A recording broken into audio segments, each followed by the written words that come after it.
سلام دوستان، خیلی خوش اومدین به کانال محبوب. امروز قراره که با هم خوندن کتاب چگونه کمالگرا نباشیم رو شروع کنیم. نوشته آقای استفان گایز، مترجم خانم صدیقه اوشن. این دومین کتابی که قراره ما تو کانالمون بخونیم. کتاب امروزمون مناسب کسایی هست که ترس از اشتباه کردن، ترس از شکست یا از عقب افتادن کارهاشون خسته شدن. این کتاب میتونه همراه خوبی براشون باشه. توی این فصل اول که قراره توی این قسمت خونده بشه، کتاب از جایی شروع میشه که توضیح میده چگونه کمالگرا نباشه. عادت‌هایی که در ظاهر خیلی خوبن ولی خیلی وقتا باعث اضطراب میشه. بریم با هم فصل اول رو شروع کنیم.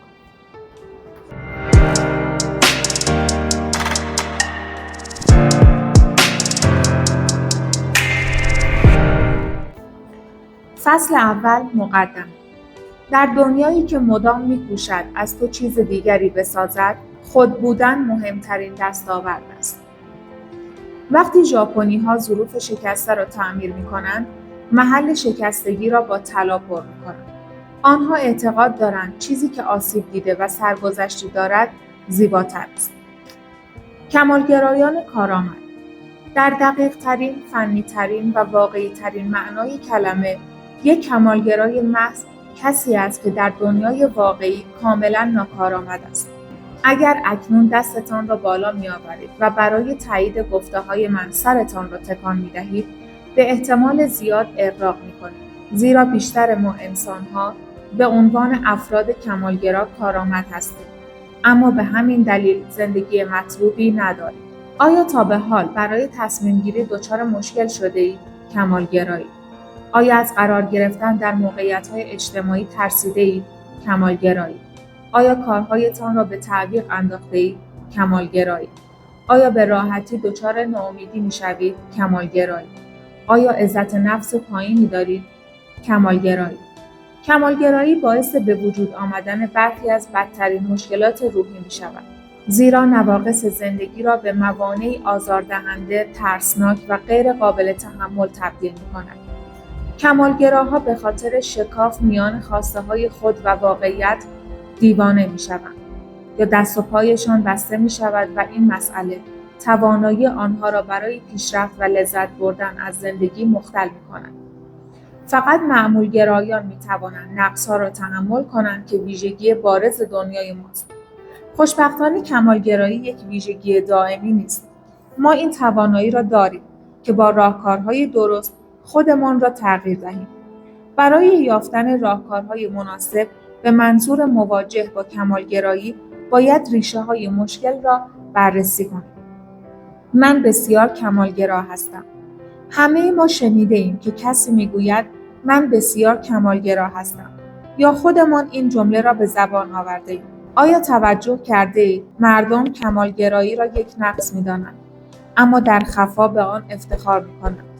آنها معمولاً هنگام ادای این جمله لبخند می‌زنند یا می‌خندند. کمالگرایی به طور گسترده به عنوان یک نقص مثبت در نظر گرفته می‌شود و پاسخی مناسب برای این سوال نفرت‌انگیز است که می‌گوید بزرگترین نقطه ضعف شما چیست؟ کمالگرایان تمایل دارند در رفتار، ظاهر و احساساتشان کامل و بی‌نقص باشند. شاید در ظاهر اینطور به نظر برسد که این ویژگی باعث افتخار است، اما وقتی مفهوم واقعی آن را بررسی می‌کنیم به حقایق دیگری دست می‌یابیم. وقتی پسوند گرایی را به انتهای کلمات کمال و معمول اضافه می‌کنیم، معنای طبیعی ریشه کلمه برعکس می‌شود. کمالگرایی فراتر از کامل بودن و بسیار غیرمنطقی، فلج کننده، محدود کننده و حتی کشنده است. مانند بی‌اشتهایی و افسردگی که خودکشی را به دنبال دارد. اگر تأثیر مخرب کمالگرایی بر انسانیت را به خوبی درک می‌کردیم، آنقدر مشتاق نبودیم خودمان را کمالگرا بنامیم.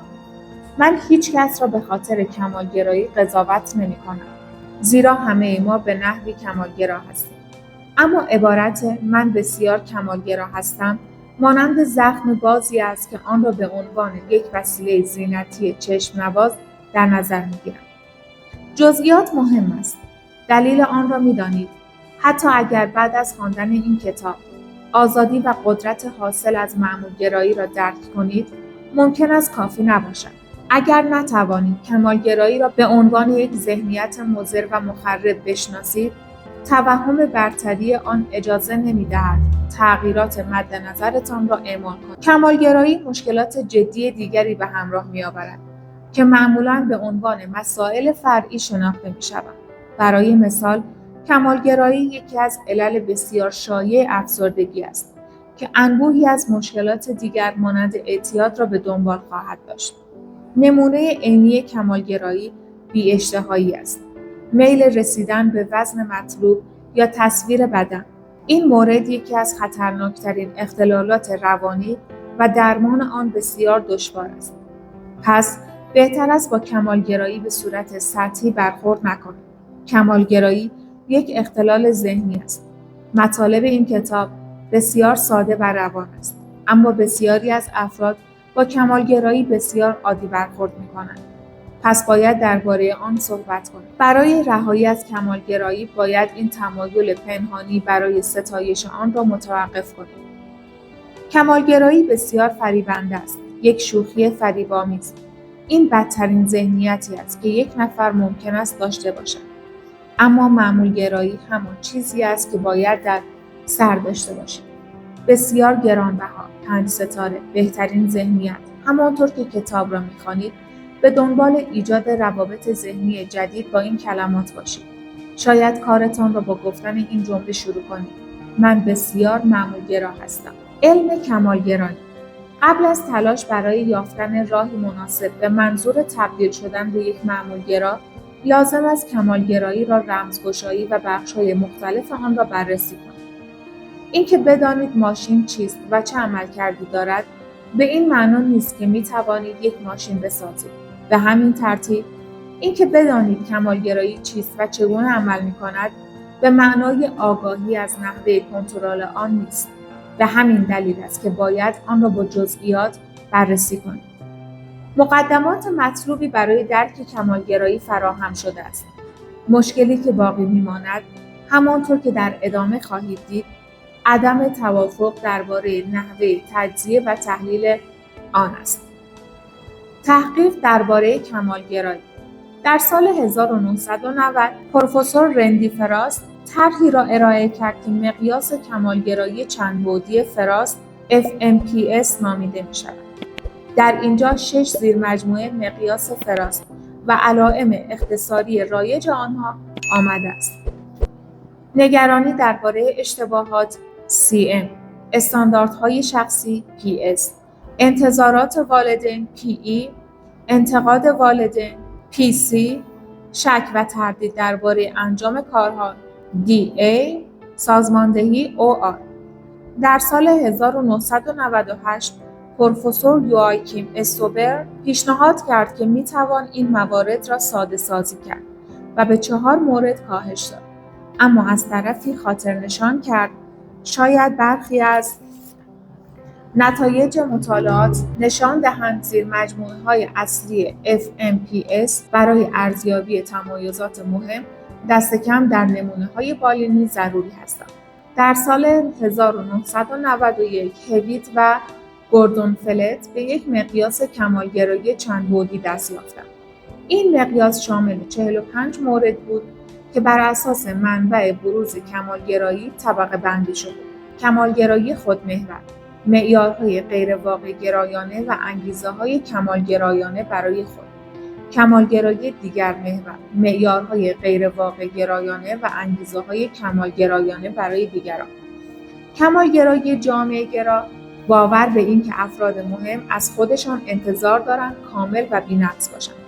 اگر کسی این مدل‌ها را با هم ترکیب کند، چه اتفاقی می‌افتد؟ در سال 2004 محققان دانشگاه ایالتی آپالیشن از این 2 مقیاس کمالگرایی استفاده و آن را تجزیه و تحلیل کردند. آنها پس از تحقیق و مطالعه مدل جدیدی ارائه کردند که شامل 8 زیرمجموعه از کمالگرایی است و در 2 دسته کلی طبقه بندی شده است: کمالگرایی وظیفه شناسانه، سازماندهی، تلاش برای کسب برتری، برنامه‌ریزی، استانداردهای بالا برای دیگران.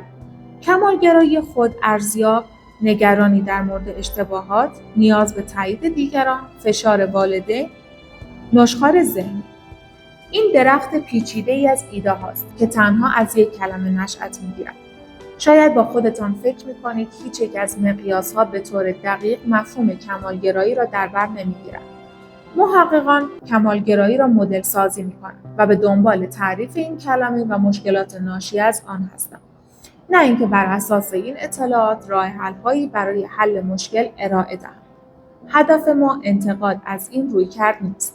هدف آنها این نیست که درباره راه حل‌های احتمالی گمانه‌زنی کنند و بگویند این چیزی است که ما پیدا کردیم. قرار نیست از نظر فنی درباره ماهیت کمالگرایی بحث کنیم. ما اینجا هستیم تا راه حل‌هایی برای یک مشکل بیابیم. سوالی که بسیار به آن علاقه‌مندم این است: منطقی ترین کاری که میتوان با این اطلاعات انجام داد چیست؟ من 5 حوزه مهم کمالگرایی را از نظر میزان اهمیت و انعطاف‌پذیری آنها تجزیه و تحلیل کردم. وقتی می‌خواهیم کمالگرایی را هدف قرار دهیم، باید به این موارد توجه کنیم: انتظارات غیر واقع گرایانه، نشخوار ذهنی، نیاز به تایید، نگرانی درباره ارتکاب اشتباه. جنبه‌ها و ایده‌های دیگری از کمالگرایی نیز وجود دارد که می‌توان آنها را در این کتاب گنجاند. اما برای اهداف ما ضروری نیست. به نظرم مهمترین حرف فصل اول این بود که همیشه کمالگرا بودن به معنی بهتر بودن نیست. ما انقدر دنبال بی‌نقص بودن هستیم که گاهی اوقات اصلاً کاری رو شروع نمی‌کنیم یا از نتیجه‌ای که به دست آوردیم لذت نمی‌بریم. بعضی اوقات بهتره به جای کامل بودن و بهترین بودن هر روز یک قدم بهتر از دیروز باشیم. ممنونم که تا اینجای کتاب همراه من بودید. اگر شما هم تجربه‌ای از کمالگرایی و سخت گرفتن به خودتون یا از این جور موارد داشتین، خوشحال میشم توی کامنت‌ها برام بنویسید. توی قسمت بعد ادامه این کتاب رو با هم میخونیم و اینکه کتاب قبلی که من شروع کرده بودم توی کانالم کتاب شازده کوچولو بود که توصیه میکنم حتما برید ببینیدش. تا قسمت بعد، خدا نگهدار.